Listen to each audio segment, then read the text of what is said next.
This is the Art Marketing Minute with Eric Rhoads, author of the Amazon best-selling book, Make More Money Selling Your Art. In the Marketing Minute, we answer your questions to help your art career. Brought to you by artmarketing.com, the place to go to learn more about marketing. Now, here's your host, Art Magazine publisher, Eric Rhoads. Thank you, Jim Kipping, and thank you for joining us today.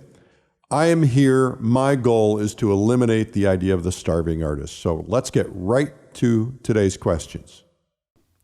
Here's a question from Peter Chorio. Peter Chorio. It doesn't say where Peter's from. It says, do you know of any books about the psychology of pricing art?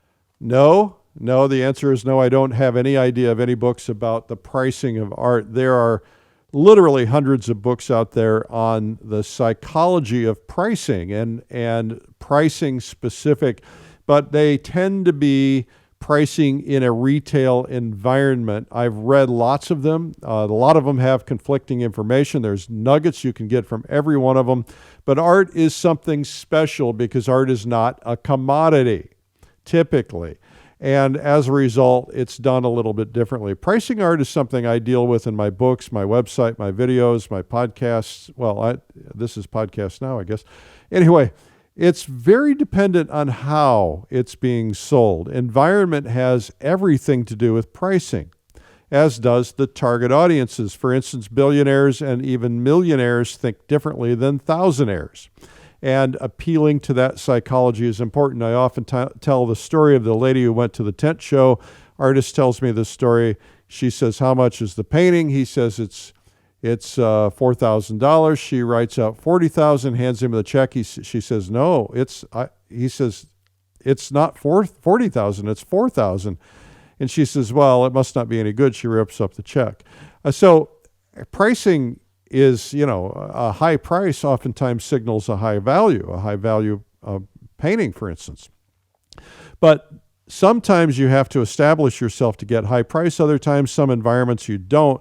But understanding the audiences and the environment, how things are framed, who's selling it, a high-end art gallery, a low-end art gallery, a show, how you do everything really plays into it. Pricing is almost always based on the strength of your brand.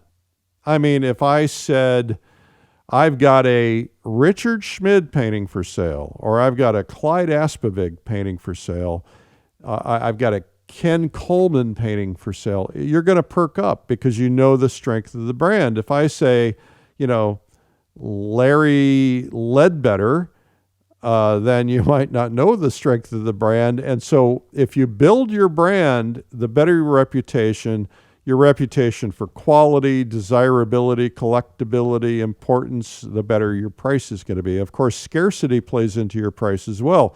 If you're a painter that produces a lot of paintings versus someone who produces very few, that scarcity is important. So you build a strong brand and you increase your chances of getting higher prices.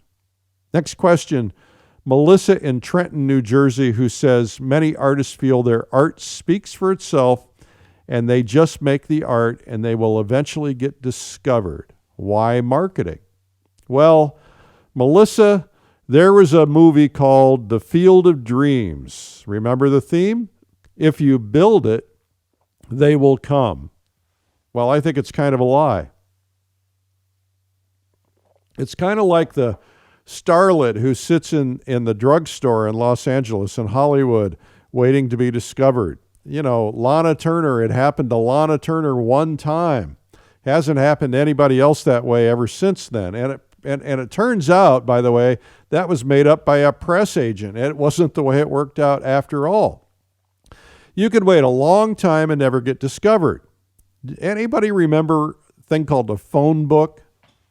I mean, why put your number in a phone book just waiting for somebody to call, right? If you know you're going to get discovered, well, somebody will figure out how to find you, right? Well, your art can speak for itself, but if no one sees it, it's kind of like if a tree falls in a forest, doesn't make a sound. If your art might speak for itself, but if nobody sees it, you'll never be able to hear it speak. It has to have an audience. It has to be exposed. If it's sitting in a closet in your studio and it's never seen, it's not speaking. If it's on your website, it's not necessarily speaking. You know, people think, oh, I'm going to put a website together and all of a sudden my world's going to change. And then they call me and they say, hey, I've got a website, but nothing's happening. Well, because you've got to expose your website. You have to drive people to it. You have to find strategies to bring people in. If it's just sitting on your website, it's just as bad as sitting in a closet, or almost just as bad. Website isn't something that people typically accidentally stumble onto. They might click a link because there's a story on your website that gets their attention, and that's marketing. But that's rare. So you've got to find ways to get people to specifically look for you.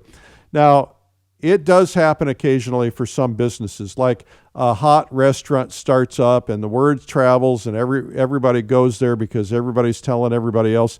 That's word of mouth marketing. But the reality is the restaurant was smart because they invited the right people for the opening. They invited the press. They invited some big influencers, the local mayor, you know, some people who own local businesses. They invited people who are going to talk. And so that's marketing. That's inviting people. Paintings are personal. They're not going to appeal to everybody, so you've got to have lots of eyeballs to connect you to the special person who that painting speaks to and is ready to buy. They've got to have the money, the time, a place to hang it. It's got to be perfect timing. That's why volume and reach can be a good thing, but you don't want to just reach everybody. You want to reach people who are especially interested in art. Now, marketing is kind of like being the kid in class who raises their hand for the teacher.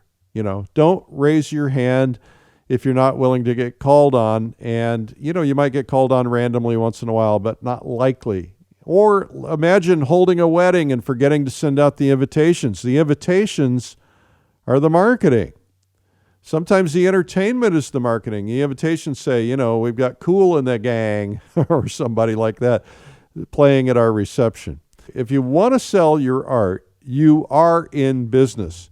You're in business, and most failures happen in business because they lack marketing. Every business does it.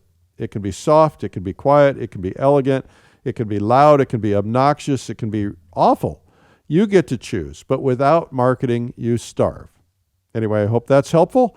Well, this has been the Art Marketing Minute with me, Eric Rhoads. My goal in life is to eliminate the idea of the starving artist and to help your dreams actually come true. So if you want to submit questions, simply email eric@artmarketing.com. And to learn more about marketing ideas, you can visit artmarketing.com. Thanks for listening.